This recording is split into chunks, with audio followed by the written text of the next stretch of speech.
자, 이번 시간 우리 영어의 어순에 대해서 공부할 차례죠. 자, 지난 시간 복습 열심히 하셨나요? 복습 열심히 하신 분들은 이 그림 이제는 익숙하게 느껴지죠? 자, 이 문장 안으로 이 단어들이 불러들여지는 이제 그런 걸 상징하고 있는 그림인데, 동사가 명사 두 개를 불러들여서 어떤 명사는 주어가 되고 다른 명사는 목적어나 보어가 되고, 이렇게 해서 만들어진 뼈대에 형용사와 부사 같은 이런 수식을 할 수 있는 말들이 더해지면서 이제 뼈대에 살이 붙게 되었던, 자, 그런 원리가 담겨 있는 그런 그림이었습니다. 자, 그런데 여러분, 이 그림까지만 가지고서는 아직 좀 문장이라고 보기는 어렵죠. 왜냐하면 아직까지 단어들이 지금 이렇게 옹기종기 모여있는 그런 걸 나타내는 그림이기 때문에, 이렇게 옹기종기 모여있는 단어들을 어떻게 해야 되겠어요? 자, 이렇게 한 줄로 쫙 배열을 해야 되는데, 이렇게 문장 구성 성분을, 즉 단어를 한 줄로 배열한다. 이 배열할 때 순서가 필요하지 않겠어요? 이 배열하는 순서를 우리가 배열 순서, 단어들의 배열 순서, 그래서 어순이라고 부르고 있습니다. 그런데 이 어순은 여러분 여태까지 우리가 지난 시간까지 공부한 것은 사실상 뭐 문장이 구성될 때 이러한 것들이 필요하고 이러한 것들은 이러한 역할을 담당하고 하는 그런 내용들은 사실상 국어나 영어나 거의 공통적이었던, 아주 세세한 부분에선 조금의 차이가 있을 수 있지만 크게 보면 거의 공통적인 그런 모습들이었다면, 오늘 배우게 될 이 어순만큼은요, 영어와 국어가 아주 큰 차이를 보이기 때문에 여러분들이 오늘 이 어순 공부는 굉장히 중요한 공부라고 할 수가 있겠죠.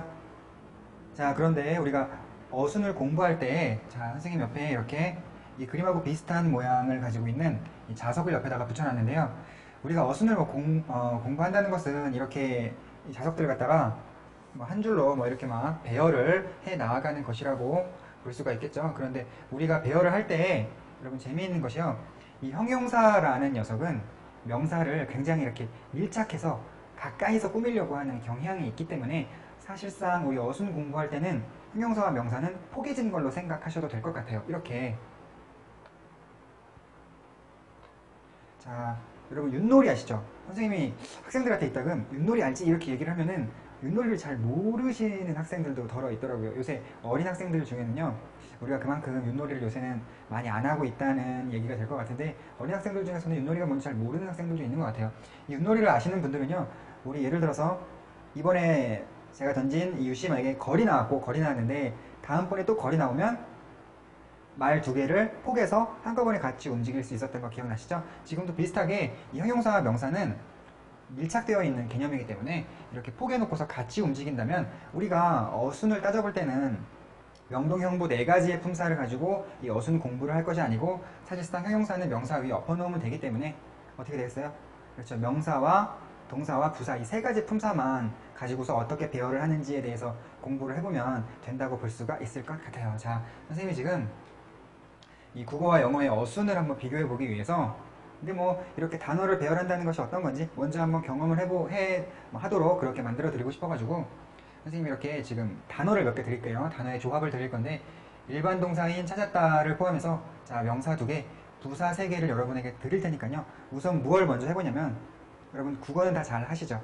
이 단어들을요, 국어 어순에서 봤을 때 자연스럽게 한번 배열을 해보세요. 여러분들 책에도 빈 공간이 있으니까요, 한번 이렇게 쭉 채워보세요. 뭐 국어는 여러분들이 문법 생각하실 필요 없죠? 여러분들이 자연스럽다고 느끼는 거 그대로 그냥 하시면 될 것 같아요. 자, 해보세요.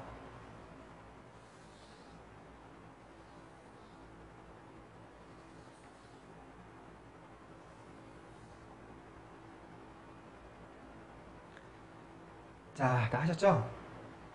자, 여러분들 어떤 답을 여기다가 적으셨을까요?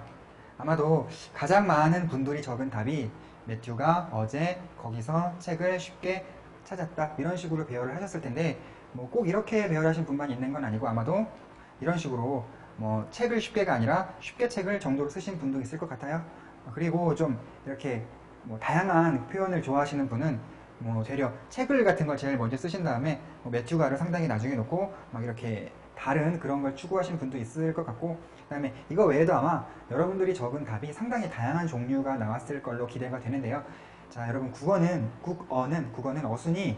어순 어떤 그런 측면에서 봤을 때 이 동사만 제일 나중에 써준다면, 그 앞에 있는 단어들은 사실상 어떻게 배열을 해 놓더라도 우리가 물론 조금 정도에 따라 어느 것이 조금 더 자연스럽고 어느 것은 우리가 그렇게는 잘 보통 안 하지라고 하는 좀 어색한 점이 있을 수도 있겠지만, 그렇다 하더라도 어떻게 배열하더라도 다 의미가 통하고 그 어느 것도 문법적으로 오류가 생기지 않는 그러한 언어가 국어인 것 같아요. 그래서 국어는 이 동사만 뒤에 써주면 다른 단어들은 배열하는 데 있어서 상당히 이렇게 자유가 많은 그런 자유스러운 언어라고 할 수가 있겠는데, 자, 조금 전에 우리가 적었던 문장 중에서 하나의 문장만 이렇게 가지고 왔습니다. 자, 조금 전에 얘기했던 대로 국어란 동사만 문장 끝에 이렇게 위치를 하게 되면 나머지 부분은 상당히 다양한 어순이 나올 수 있는 그런 것이 국어라면요.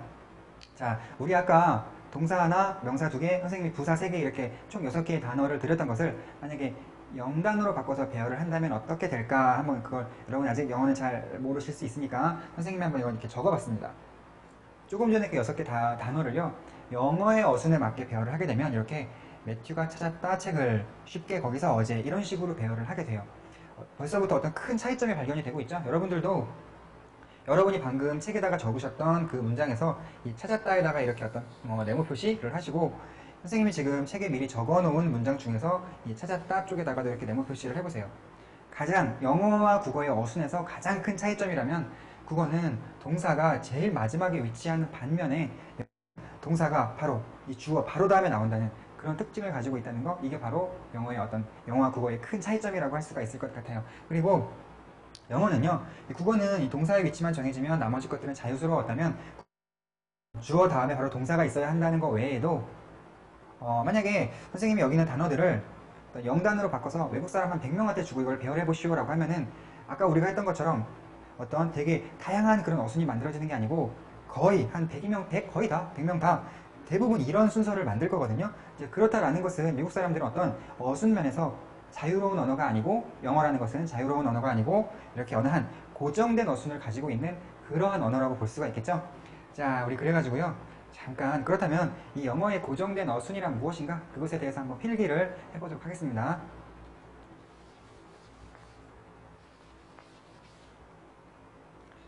영어의 어순은 일단 동사가 있을 테고, 동사의 앞에 이 동사의 설명을 받아주는 명사, 우리가 이 명사를 뭐라고 했었죠? 간단하게 말해서 주어라고 불렀었죠? 자, 그리고 이 동사 뒤에 이 동사의 설명이 남긴 궁금증을 해소해주는 명사, 우리가 이러한 명사를 간단히 목적어 또는 보어라고 했었죠? 그리고 이 문장의 후반부에 이렇게 부사를 써주는 것이, 이게 바로 영어의 어순입니다. 여러분 이거 이 책의 빈 공간을 이용해서 한번 필기를 해보세요. 자, 우리 필기하면서 한번 같이 한번, 지금 뭐 간단하니까 같이 한번 암기를 해볼까요? 자, 영어의 어순이란 주어, 동사, 목적어, 그리고 부사다. 그리고 또 하나는 주어, 동사, 보어, 그리고 부사다. 이렇게 정리해 둘 수가 있겠어요. 자, 그런데 여러분, 이 보통의 문법 교육에서 좀 이렇게 과소평가되고 있는 것이 하나가 있는데, 우리의 머릿속이요, 어떤 영어 문장을 접했을 때 어느 단어가 주어다 라는 판단을 내리는 거에 앞서서 더 그보다 먼저 판단을 내리게 되어 있는 것이, 우리 어떤 머리가 영어 문장을 접하고 이것을 독해하는 과정에서 처리할 때에도 이 머리 내부에도 어떤 순서가 있을 거 아니에요, 그죠? 그 어떤 연산을 하는 순서가 있을 텐데, 이것이 주어다라는 판단을 하는 것보다 더 먼저 판단을 내리게 되는 것이 이 단어가 명사다라는 판단을 더 먼저 내리게 되어 있어요. 선생님이 뭐 이런 독해의 원리 같은 것은 앞으로 차차 여러분에게 더 자세하게 설명을 해드리게 될 텐데, 자, 그래서 선생님이 강조하는 건요, 이렇게 주어, 동사, 목적어, 부사다, 주어, 동사, 보어, 부사다, 이런 것을 외워놓는 것도 중요하지만요, 이 품사의 순서를 외워놓는 것도 굉장히 중요합니다. 자, 여러분 한 번 더 해봅시다. 명사, 동사, 명사, 그리고 부사, 이 순서도 꼭 기억해 놓도록 하세요. 자, 중요한 거, 자, 동사 앞에 명사, 동사 뒤에 또 명사가 나온다는 거, 이거 잘 기억해 놓으세요. 자, 여러분 이렇게 해서 우리가 영어의 한번 어순을 알아봤는데요. 자, 우리 그러면은 조금 전에는 이제 일반 동사인 찾았다가 쓰였던 그러한 단어들의 조합을 가지고 배열해 보기로 했으니까, 우리 비동사가 쓰인 거 가지고 하나만 더 해봅시다.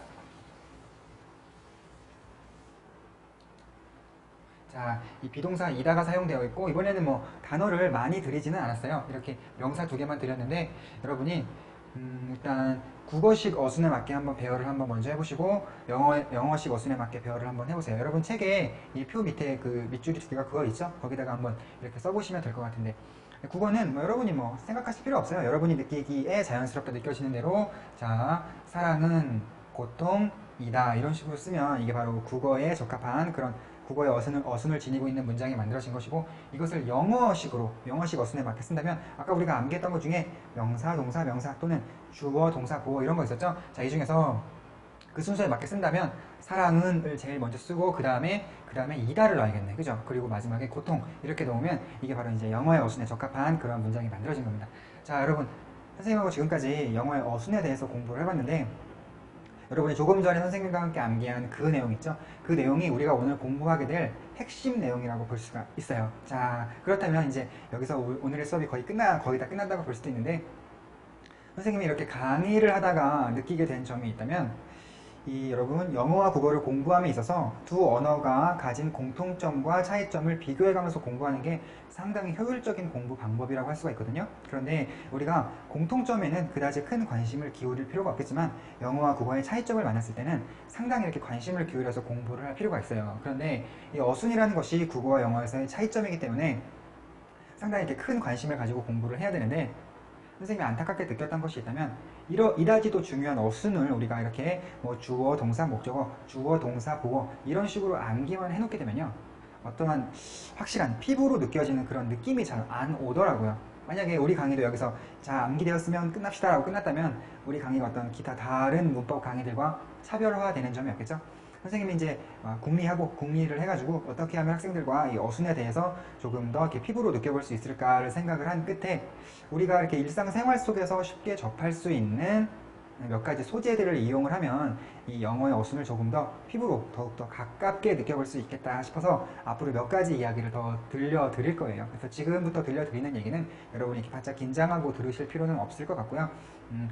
일상생활 속에서 이런 걸 내가 알고 있었는데 이 얘기를 들으니 영어의 어순이 더 잘 느껴지네, 이런 생각을 하면서 수업을 들으시면 될 것 같아요. 자, 첫 번째로 하게 될 얘기는요, 자, 갑자기 막 영어 시간에 한시가 나왔다. 한시, 그렇죠, 한자시가 나왔는데, 자, 조금 전에 선생님과 이 영어와 국어의 어순 차이에 대해서 얘기했던 것 중에 하나가, 국어의 어순은 굉장히 자유로운 반면 영어의 어순은 자유롭지 않고 고정된 측면이 있다, 이런 거 공부했었죠.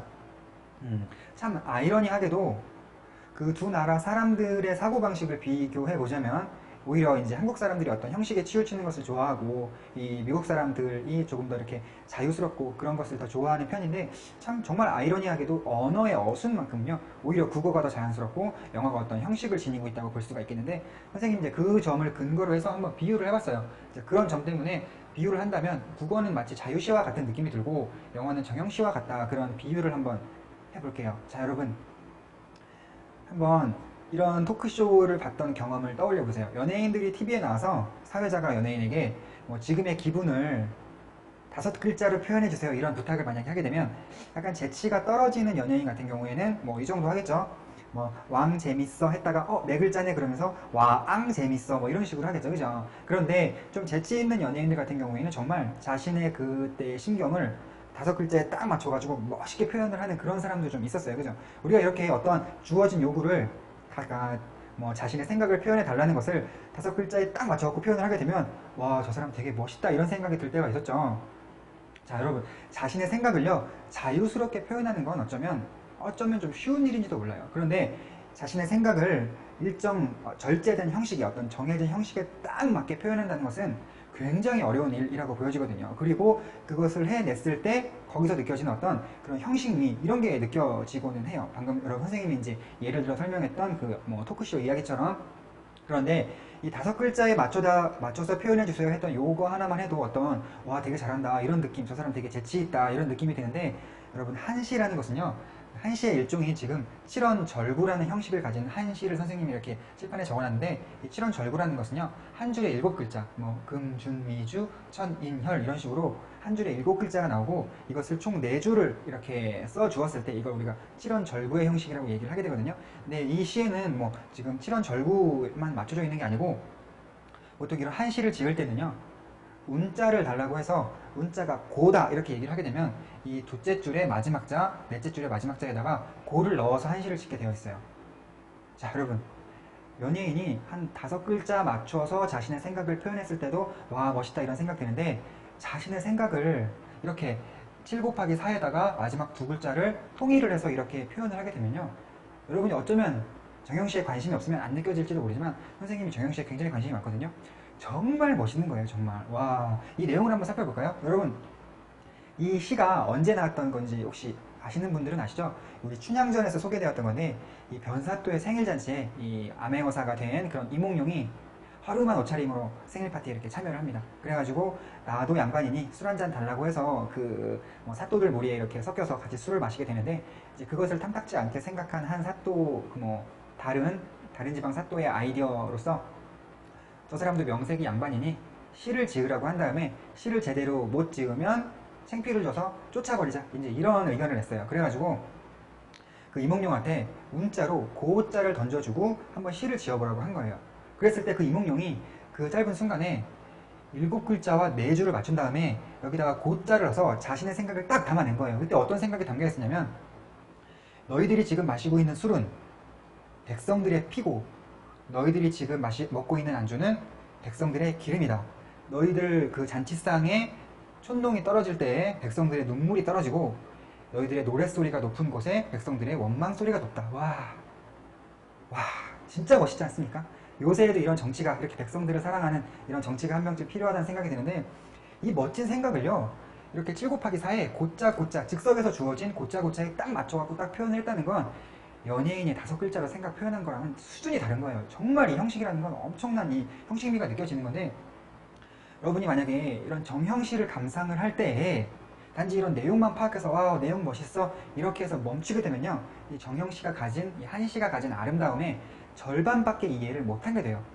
나머지 절반이란 게 뭐냐면 바로 이런, 와, 이런 게 형식이 다 지켜졌네, 고자가 들어갔네, 이런 걸 이해함으로써 어떤 이런 형식이 지켜지게 되면 어떤 리듬감이 생기거든요.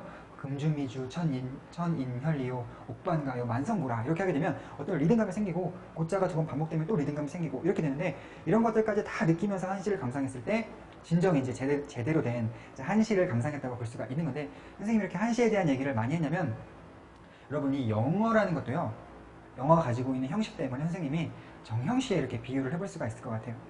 마치 정형시를 이해할 때에 정형시가 가진 형식미를 무시한다면 정형시의 참맛을 다 파악하지 못하는 것과 마찬가지로, 여러분들이 영어 공부를 하고자 할 때도요, 영어라는 것이 일정한 형식을 가지고 있는 그런 게 강조된 언어라면요, 영어의 형식에 관심을 기울여가면서 공부를 해볼 필요가 있다는 거죠. 여러분 혹시 주변에 영어를 잘 못하거나 아니면 제대로 모르는 어떤 사람들에 의해서 잘못 퍼뜨려진 이런 헛소문, 안 좋은 그런 이야기를 듣고 와서는, 선생님 뭐 영어의 1형식, 2형식 이런 거 따지는 거 안 중요하다고 하는데요, 저도 뭐 그거 SVC 이런 거 외워봤는데 잘 적용이 안 되던데요. 자, 여러분, 이런 건요 다 헛소문이고 뭘 잘 몰라서 하는 얘기입니다. 선생님과 함께 이렇게 공부를 한 여러분들은요, 선생님이 다 정확하게 이야기를 했죠. 영어라는 것은 형식이 강조된 언어이기 때문에 그 영어의 형식을 관심을 갖지 않는다면 영어를 제대로 이해할 수 없게 되는 거예요. 우리가 영어를 공부할 때는 영어의 어떤 형식에 관심을 기울여야 한다면, 대신 이제 어떤 형식이라는 것이 없는 국어를, 미국 사람들이 국어를 공부를 할 때는 접근 방식이 또 전혀 달라지겠죠. 자, 여러분, 그렇습니다. 그래갖고 앞으로 우리 영감이 파트 1 강의에서 이제 조금만 지나면 선생님이 이제 영어의 형식에 대해서 되게 자세하게 개념 정립을 해드릴 거고, 그것을 적용해서 어떻게 독해를 하는지까지 다 알려드릴 테니까요, 그때 와, 이것이 정말 중요한 것이구나, 이러한 마음가짐으로 이제 강의에 임했으면 좋겠다, 이런 뜻에서 이렇게 이제 국어는 자유시에, 영어는 정형시에 이렇게 비유를 한번 해봤습니다. 자, 그리고 다음 반으로, 여러분 혹시 한국말은 끝까지 들어봐라 라는 얘기를 들어본 적이 있으시죠? 이런 얘기 보통 언제 하죠?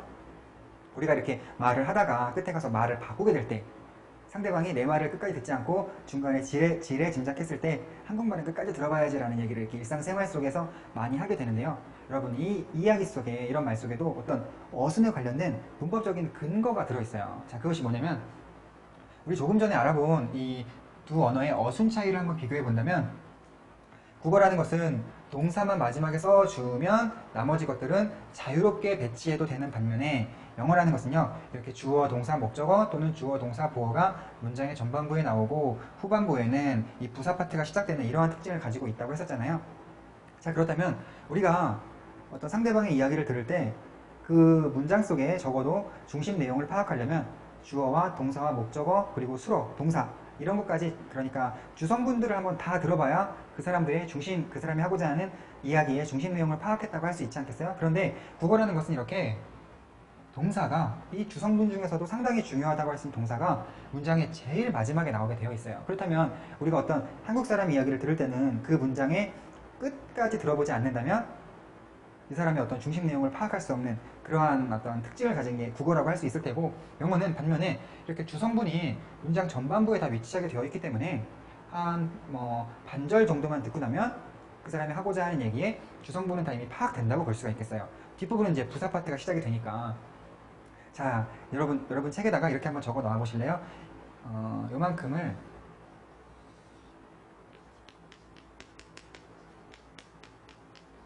주성분 파트, 그리고 이 뒷부분을 부사 파트 이렇게 적어 놓도록 하세요. 국어는 동사를 제외하면 나머지 명사와 부사가 막 자유롭게 섞여 있을 수 있는 반면에 영어는 영어는 구분이 좀 어떤 확실한 그런 어순을 지닌 언어다. 이렇게 주성분 파트와 부사 파트가 좀 나뉘는 그런 특징을 가진 언어다라는 것을 우리가 이렇게 한국말은 끝까지 들어봐라 라는 이런 이야기를 통해서 한번 같이 경험을 해봤고,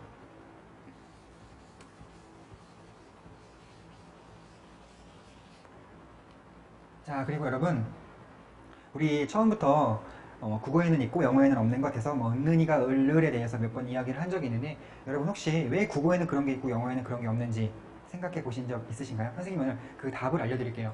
자, 우리가 처음에 시작할 때 선생님이 제일 우리 이번 강의에 제일 처음에 이 그림을 보여드린 다음에 선생님이 형용사는 명사와 포개질 것이니까 이번 강의에서 생각할 필요는 없고 동사와 명사 2개와 부사 3개를 줄 터이니 이것을 한 줄로 쭉 배열해 보세요. 지금 우리 이런 공부를 하고 있는 거잖아요. 자, 이것들을 국어에 맞게 쭉 배열을 했을 때는 매튜 어제 거기서 책 쉽게 찾았다 이런 식의 이제 어순이 만들어졌고, 이제 영어는 매튜 찾았다 책 한 다음에 쉽게 거기서 어제 이런 식의 이제 배열이 되는 것이 영어라고 볼 수가 있겠는데, 이 그림과 이 그림, 그리고 이 그림과 이 그림을 여러분이 한번 잘 비교해 보시면요, 국어는 어떤 다른 품사들을 문장 안으로 막 불러들였던 이 동사라는 녀석이 자기 혼자 제일 끝으로 이동을 한 다음에 나머지 품사들은 자유롭게 써봐라 이렇게 얘기를 하는 언어가 국어고요. 이 영어는 이 그림과 이 그림을 여러분이 한번 비교해 보시겠어요? 굉장히 유사하죠. 이 그림에서 단지 이 부사만 이렇게 뒤로 옮겨놓은 게 바로 이 그림이에요. 그죠?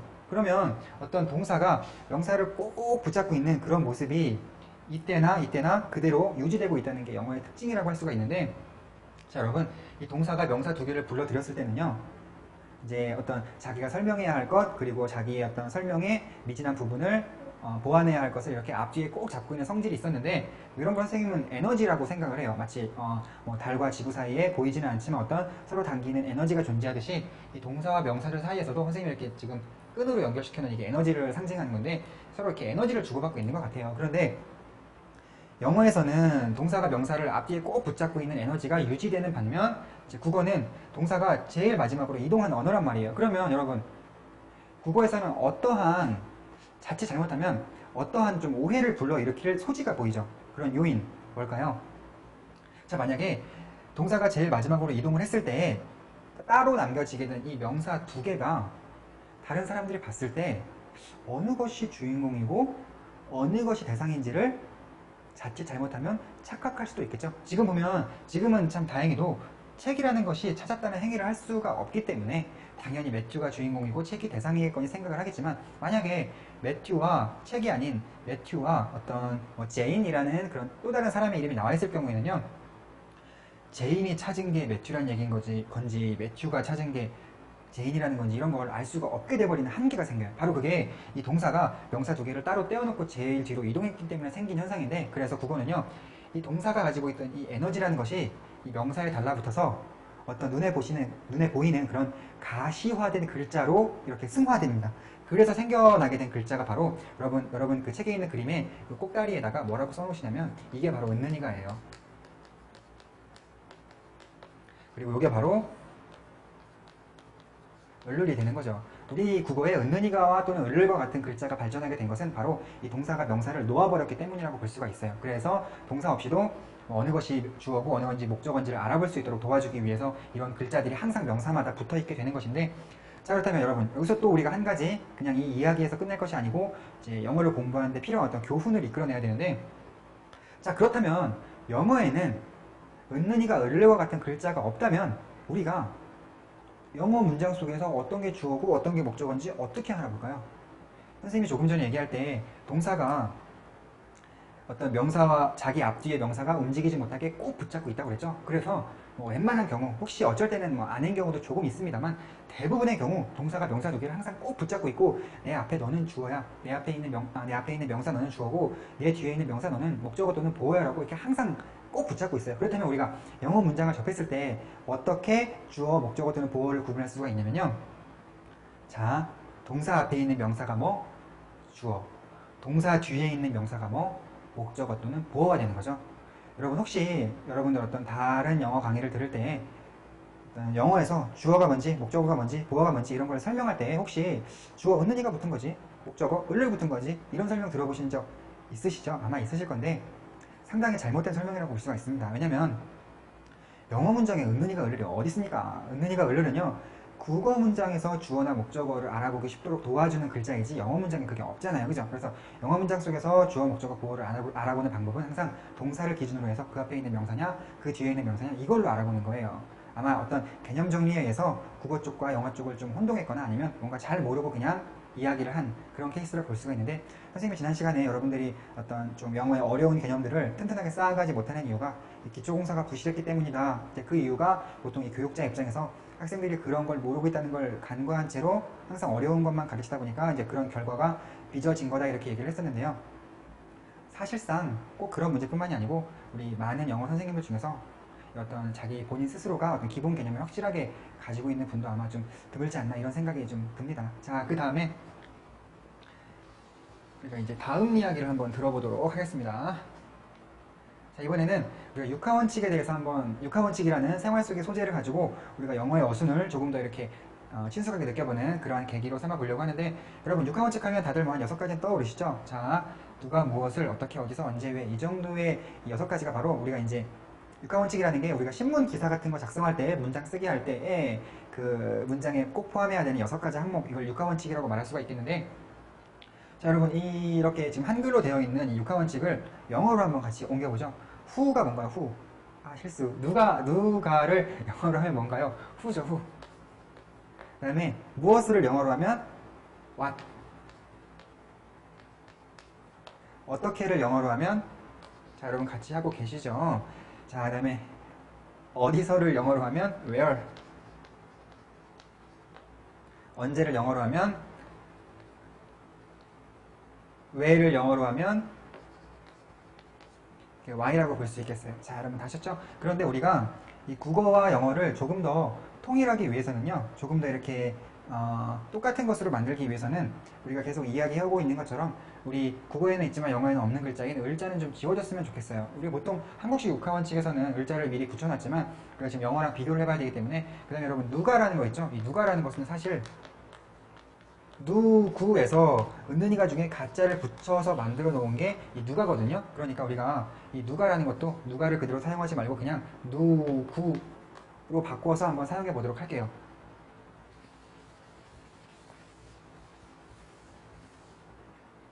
자 이렇게 해서 자 여러분 우리가 지금 이번 단원에서 계속 사용하고 있는 문장인 이 매튜가 책 찾은 얘기 있죠? 매튜가 어제 거기서 책을 쉽게 찾았다 이 문장을 선생님도 시간을 잠깐 드릴 테니까요.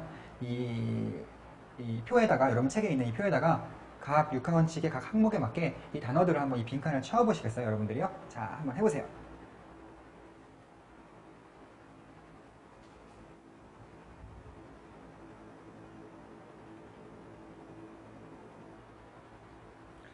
자 다 해보셨죠? 선생님이 이제 정답을 공개하겠습니다. 자 여러분 이런 식으로 하셨나요? 혹시 여러분 중에 선생님이 다른 건 다 정확하게 하셨을 거라고 믿는데 여러분들이 가장 많이 착각을 하시는 부분이 이 찾았다라는 동사를 어느 자리에 써야 되는지 몰라가지고 아마 고민을 조금 하셨을 것 같아요. 여러분 사실은요 이 육하원칙에는요 이 동사를 채울 공간은 마련되어 있지 않아요. 지금 이 문장 자체가 이 왜에 해당하는 다른 거에 해당하는 말들은 다 가진 문장인데 이 문장에는 왜에 해당하는 단어는 현재 있지 않고요. 이 문장에 들어있는 동사는요 여러분들이 이렇게 마지막에 따로 동사는 찾았다이다 라고 이렇게 따로 표시를 하셔야 돼요. 우리가 원래 뭐 초등학교 등에서 뭐 육하원칙에 맞게 어떤 문장을 이렇게 그 빈칸을 채우기를 할 때는 동사도 보통 어느 빈칸 중에 하나에 넣기 마련인데 원래 더 정확하게 얘기를 해서는 이 동사는 이 빈칸에 들어갈 만한 그런 칸이 마련되어 있지 않은 게 육하원칙이라고 할 수가 있어요. 자, 여러분에게 그러면 과연 육하원칙이라는 게 뭐길래 이렇게 동사를 담을 공간이 없는가, 이것에 대해서 한번 선생님이 말씀을 드리겠습니다. 여러분, 육하원칙이라는 것이요, 좀 전에 이제 영어로 표현해 봤을 때 W로 시작하는 단어 5개에 H로 시작하는 단어가 하나이기 때문에 이렇게 우리가 그걸 줄여가지고 5W, 1H라고 이렇게 말을 하게 되는데, 이 6개의 단어에 대해서 여러분들이 뭐 육하원칙이라는 말도 좋고, 그 다음에 뭐 의문사라는 말도 좋아요. 우리가 뭐 질문을 할 때 쓰는 단어가 이 6개의 단어니까 보통 이런 식의 이름을 많이 사용하는데, 선생님 오늘 이 시간에 여러분에게 알려드리고 싶은 게 있다면 이 6개의 단어는요, 자, 이거 한번 책에다 필기해 봅시다. 각 품사를 대표하는 단어다. 이게 진짜 중요한 얘기입니다. 우리가 나중에 되면요, 어떤 뭐 의문사절 또는 뭐 간접 의문문이라고도 하고 뭐 또 뭐 직접 의문문 이런 것들을 공부하게 될 텐데, 그때 여러분들이 그런 것이 적용된 문장을 상당히 어려워하는 문장이거든요. 그런데 그런 문장을 정말 손쉽게 해결할 수 있는 배경 정보가 되는 게 이 6개의 단어가 각 품사를 대표하는 단어다라는 관점을 가지고 있으면요, 나중에 굉장히 큰 도움을 받을 수가 있게 돼요. 그러니까 여러분이 뭐 지금 당장 필요한 건 아니지만 나중을 위해서 선생님이 지금 설명하게 될 이 개념은 꼭 그러니까 이해를 하고 계시는 것이 나중을 위해서 상당히 도움이 될 것 같다는 생각이 드는데요. 자, 만약에 선생님이 아까 조금 전에는 뭐 매튜가 쉽게 책을 찾은 얘기를 들려드렸지만 여러 가지의 문장을 여러분들에게 보여드린 다음에 그 문장 안에서 자, 어떻게에 해당하는 단어들을 찾아내 보시오 라고 얘기를 하게 되면 여러분들이 뭐 쉽게도 골라낼 것이고, 방금처럼 그 다음에 또한 뭐랄까 뭐 신중하게, 그 다음에 뭐 빠르게, 이러한 등등의 단어를 골라내시겠죠. 자, 여러분, 이 쉽게나 신중하게나 빠르게 이런 단어들이 다 품사가 뭐였죠? 이 각각의 단어가 다 부사였죠. 부사 중에서도 특히나 어떤 방법을 나타내는 방법 부사 쪽이었죠. 자, 그런데 여러분, 어떻게에 해당하는 말이 바로 쉽게 또는 신중하게 또는 빠르게라고 할 수 있다면 이 방법 부사들이 어떻게에 해당한다는 것은, 그렇다면 거꾸로 말하면 이 어떻게라는 것이 이 나머지 단어들을 대표한다고 말할 수가 있겠죠. 자, 그래서 결국 선생님이 지금 제일 중요하게 생각하는 것은 여러분, 이 어떻게라는 이 단어 자체도 품사는 부사라는 겁니다. 부사. 특히나 뭐 이것들이 다 방법 부사이기에 이 어떻게라는 것도 방법 부사가 되겠죠. 자, 이거 필기하셨으면요, 그 밑에다가 이것도 적어 놓으신 다음에 이렇게 표시를 하세요. 이 모든 게 전부 다 부사다. 특히나 방법 부사다. 자, 이런 식으로 필기를 해보세요.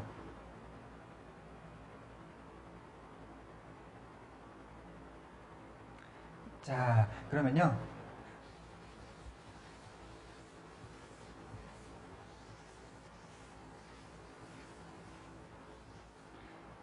선생님이 조금 전에 말한 얘기대로라면 우리가 보통 누구에 해당하는 단어를 골라보시오 그러면 뭐 여기 있는 매튜처럼 사람 이름도 고를 것이고, 사람의 직업에 해당하는 뭐 선생님 또는 뭐 가수 이런 것도 고르게 되겠죠. 자, 그러면 누구에 해당하는 단어에 매튜, 뭐 선생님, 시인 이런 단어를 고른다는 것은 이 각각이 전부 다 사람을 가리키는 명사이기에 이 누구라는 영어의 who라는 이 단어 자체도 품사는, 그렇죠, 사람을 가리키는 명사가 된다는 거예요. 명사. 그 다음에 이 what이라는 단어의 품사는 뭘까요? 우리가 what에, 즉 무엇에 해당하는 단어를 골라보시오 그러면 이 책을 비롯해서 책, 컴퓨터, 뭐 선풍기 또는 뭐 카메라 이런 식의 사물을 가리키는 단어를 고르지 않겠어요? 그렇죠. 자, 이 뭐 책이나 카메라, 컴퓨터 이런 것들이 전부 다 사물을 가리키는 명사라면, 이러한 것들이 무엇에 해당하는 단어라면 이 무엇이라는 이 what이라는 자체도 품사는 사물을 가리키는 명사가 된다는 거예요. 자, 그러면 나머지 것들 다 공통된 설명인데, 이런 것들이 방법 부사라면 뭐 한국말 어떻게 또는 영어의 how라는 것도 방법 부사가 되듯이, 이런 것들이 장소 부사라면 한국어 어디서, 그리고 영단어 where 자체도 품사는 장소 부사가 된다는 거죠. 마찬가지로 얘기를 계속하자면 이 when은 시간 부사가 될 것이고, 이 why 또는 이 where라는 이 단어 자체도 품사는 부사가 된다는 거예요. 자, 그래갖고 우리가 뭐 5개의 W와 1개의 H를 갖다가 육하원칙이라고 부르던 뭐 의문사라고 부르던 다 상관없습니다. 어쨌거나 여러분이 꼭 알아두셔야 되는 중요한 점은요. 자, 여러분 이것도 필기입니다. 이렇게 여러분 책에 이 표 있으시죠? 여기에다가 이렇게 표시를 하신 다음에 여기다가 명사라고 적어 놓으세요. 자, 이렇게 who와 what을 같이 묶어서 명사라고 적어 놓으시고요. 그 다음에 이렇게 4가지를 묶어서 who, how, where, when, why 4가지를 묶어서 옆에다가 이렇게 부사라고 적어 놓으세요. 이게 나중에 공부하게 될 의문사 절 쪽에서 굉장히 중요한 어떤 그런 문장들을 독해하는데 정말 중요한 어떤 배경 지식이 되어주니까요. 지금 당장은 필요 없겠지만 꼭 알아놓으시도록 하고요. 자, 그렇다면 여러분 육하원칙이라는 게 결국 따지고 보니까 굉장히 쉬운 거였네. 육하원칙이라는 것이 사실상요, 이 명사 2개와 부사 4개로 만들어진 게 육하원칙입니다. 우리가 보통 이렇게 주변 사람들한테 육하원칙에 맞게 뭐 써와라 하는 얘기를 하는 것은요, 사실상 어렵게 문법적으로 얘기를 하자면 어이 자네 사람 명사 하나와 사물 명사 하나를 사용하고 거기다가 시간, 장소, 방법, 부사 각각 하나씩을 사용해서 문장을 만들어 하는 얘기를 그런 식으로 얘기를 하면 어렵게 되기 때문에 각 이제 그 사람 명사를 대표하는 말인 누구를 골라주고 이제 사물 명사를 대표하는 무엇을 골라주고 또 뭐랄까 시간 부사를 대표하는 단어인 이 when 언제라는 단어를 골라준 다음에 이 6개의 단어를 조합해주고서 이 각각에 해당하는 단어를 하나씩 골라라고 하게 되면은 아까 조금 전에 얘기했던 뭐 명사 2개와 부사 2개를 넣어서 문장을 만들어와 라고 얘기하는 것보다 훨씬 쉽기 때문에 우리가 보통은 육하원칙에 맞게 그리고 뭐 이렇게 누구 무엇 어떻게 어디서 언제 왜에 해당하는 단어를 골라와 라고 이렇게 대신 뭐 그렇게 표현하게 되는 거가 되겠죠. 자, 그래서 어쨌거나 결론은 지금 뭐 육하원칙에는 동사가 포함될 만한 빈칸은 없기 때문에 동사는 이렇게 밖에다가 써놨다 이렇게 됐어요. 자, 여러분 선생님이 어순 공부하다가 갑자기 왜 육하원칙 얘기를 했냐면요. 자, 우리가 보통 한국 사람들한테요 육하원칙을 한번 암송해 보세요 라고 하게 되면은 육하원칙이 잘 생각이 안 나서 이렇게 하나씩 머릿속에서 꺼내야 되는 경우는 좀 예외가 되겠지만 이미 육하원칙을 알고 계신 분들은요 육하원칙을 한번 말해보세요 그러면 어떤 대체로 일정한 순서대로 얘기를 하세요. 예를 들어서 아마 대표적으로 누가 언제 어디서 무엇을 어떻게 왜 라는 식으로 보통은 제일 많이 하게 될 텐데 우리가 각 품사들을 대표하는 말 단어들이라고 할 수 있었던 육하원칙을 어떤 일정한 순서에 의해서 암송을 한다는 것은 그 육하원칙의 순서 내에 이미 한국적인 어순이 반영되어 있다라고 말을 할 수가 있거든요.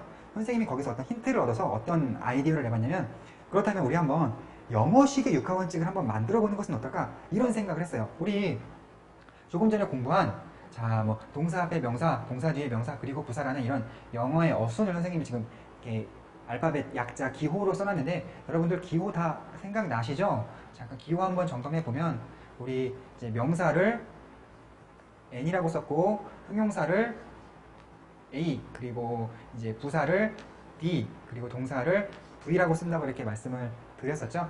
아마 책에도 여러분들 보면 나와 있을 텐데 이건 이렇게 한번 외우면 쉬울 것 같아요.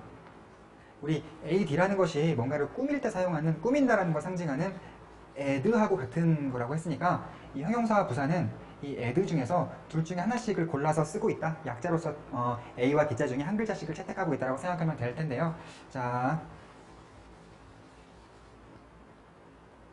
그렇다면 이 기호를 보고서 여러분들이요 한번 영어식의 육하원칙을 한번 만들어 보도록 합시다. 자, 우리 명사를 대표하는 말로는 이제 사물명사라면 무엇이 될 테고 사람명사라면 누구가 될 텐데 보통 이렇게 주어 쪽에는 보통 사람이 일반적으로 많이 나오니까 제가 누구라는 단어를 한번 채택을 해볼게요. 그 다음에 이 목적어 쪽에 있는 명사가 하나 있는데 보통 목적어 쪽 명사는 보통은 사물 쪽이 많이 나오니까 제가 그 사물 명사를 대표하는 어휘라고 볼 수 있는 무엇을 여기다가 적어 놓고요. 그 다음에 부사는 보통 이제 4가지가 있으니까 그 중에서 이런 식으로 한번 배열을 해보겠습니다.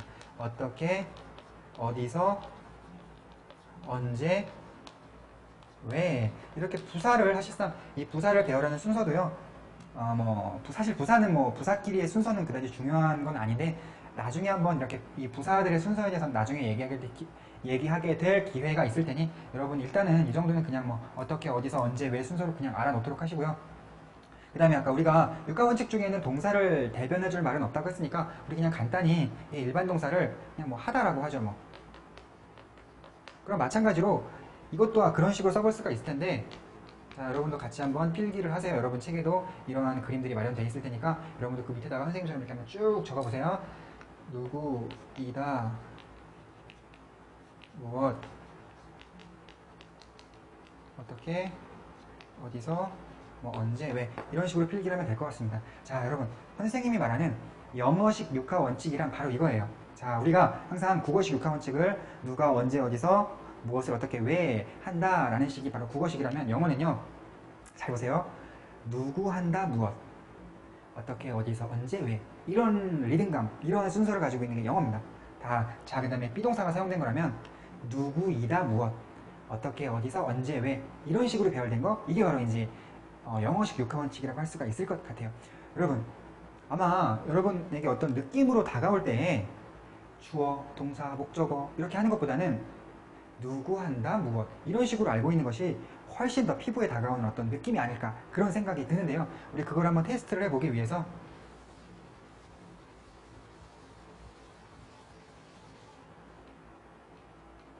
자, 선생님이 이제 여러분에게 한번 벌써부터 영작 연습을 한번 시켜볼까 하는데, 우리 뭐 영작이라는 것이 한국 문장을 이제 영어 문장으로 옮기게 되는 건데, 그때 필요한 게 한국어 어휘를 영어 어휘로 바꿀 줄 알아야 되고, 그리고 그렇게 바뀐 어휘를 그 영어식 어순에 맞게 배열을 할 줄 알면 그게 바로 영작이 되는 건데, 혹시 여러분들이 모르는 어휘가 있을까봐 선생님이 이렇게 한국 단어 옆에다가 영단어는 다 적어놨어요. 그럼 여러분들이 지금 뭐만 하면 되냐면, 이렇게 주어진 영단어를 알맞게 배열만 하면 바로 영작이 되는 거죠. 이때 여러분이 뭐 주어, 동사, 보어 이런 식으로 하지 마시고 누구이다 무엇, 어떻게 어디서 언제 왜, 누구 한다 무엇, 어떻게 어디서 언제 왜, 방금 우리가 공부했던 영어식 육하 원칙에 맞게 이것을 한번 쭉 배열을 해보실래요? 그럼 아주 영작이 쉽게 된다는 걸 느껴지면서, 아, 영어의 어순도 이런 식으로 좀 다른 소재들을 활용해서 공부를 하니까 조금 더 피부에 다가오는구나, 이런 느낌을 받으실 수 있을 것 같은데요. 자, 그러면 자, 비동사가 사용되었을 경우에는 누구이다 무엇 이렇게 출발하면 되니까, 자, 영어로 하게 되면 He is a grown up 이런 식으로 하면 될 것 같아요. 자, 누구이다 무엇이니까 He is a grown up 한 다음에 마지막에 now, 언제에 해당하는 now를 써놓게 되면 이게 바로 영어식 문장이 될 것이고, 자, 그 다음에 이 일반 동사가 사용된 문장은, 자, 누구 한다 무엇, 어떻게 어디서 언제 왜니까 이런 식으로 하면 되겠죠. 피터 청소한다 교실, 어떻게는 없고 어떻게가 있네요. 아주 열심히, 그 다음에 어디서는 없고, 언제가 있고, 매일이 있고, 이제 when은 없으니까 이런 식으로 하면 되겠다. cleaned the classroom 한 다음에 very hard, 그 다음에 everyday라고 마지막에 이렇게 마무리를 하게 되면은 이게 바로 이제 영어의 영작이 되었다고 그렇게 볼 수가 있겠죠. 자, 여러분 책에 이것들 말고도 더욱 다양한 그런 이제 샘플들이 마련되어 있으니까요. 여러분들이 한번 그것을 영작을 조금 전에 우리가 공부했던 어떤 영어식 육하 원칙, 그것에 맞게 배열해 보는 것을 통해서 공부를 해보시면 이 영어의 어순과 여러분이 조금 더 친해질 수 있는 어떤 계기가 마련될 것 같고요. 자, 그 다음에 자, 오늘도 자, 마지막입니다. 오늘 우리가 공부한 것을 최종 요약 정리를 하는 이제 First Timers라는 코너가 되었는데, 자, 선생님이 영어 공부하는 요령 말씀드린 적 있죠? 영어는요, 완벽주의에 빠져들면 절대 공부할 수 없는 게 영어예요. 일단 좀 뭔가 부족하긴 하지만 핵심적인 내용들만 이렇게 숙지한 채로 한번 쭉 보고 한 번 더 보고 이런 식으로 이렇게 계속 반복적으로 공부를 할 때 가장 큰 효과를 거두는 것이 이 영어 학습이라고 할 수가 있어요. 왜 완벽주의에 빠져들면 안 되냐면, 우리와 낯선 언어를 공부하는 것이기 때문에 자꾸 뭔가가 이렇게 궁금해져요. 그런데 아주 초보자 단계에서 궁금해하는 것은요, 사실상 이런 어떤 영어를 좀 잘하는 사람 입장에서 봤을 때는 궁금해할 필요가 없는 그런 것들을 이렇게 사서 궁금해하는, 그럴 때 그런 경우가 상당히 많거든요. 선생님도 예전에 처음 영어를 공부했던 중학교 시절에 선생님이 궁금해했던 그런 것들을 떠올려 보면요, 굉장히 터무니없는 것들을 궁금해하면서 그걸 해결하지 못해가지고 앞으로 나아가지 못했던 그런 경험들을 상당히 많이 했던 것 같아요. 그래서 여러분들이 어떤 걸 뭔가 완벽주의를 추구하게 되면 자기 스스로 만들어내는 어떤 쓸모없는 그런 궁금증들 때문에 시간이 너무 더디게 되는 이제 그런 현상이 생기기 때문에, 일단은 한번 쭉 나가시고 나면 여러분들이 영어 실력이 성장할수록, 아, 내가 했던 그때의 궁금증은 필요가 없는 것이었구나, 이런 생각을 하시게 될 것 같아요. 그래서 여러분 계속 복습하실 때도요, 이 책에서 적혀있는 이런 퍼스트타이머 코너에서 마련된 것들만 그 위주로 복습을 하시고, 물론 책 내용 한번 쭉 읽어보신 다음에 이런 요약 정리된 내용들 살펴보셔서, 요약 정리된 내용들 이제 완벽하게 암기하시고 다음 단원으로 넘어가시는 그런 식으로 공부하시면 될 것 같은데, 자, 오늘 우리가 배웠던 것 중에 가장 핵심은 이거죠. 자, 영어는 동사 앞에 명사, 동사 뒤에 명사가 나온다. 그리고 부사가 나온다.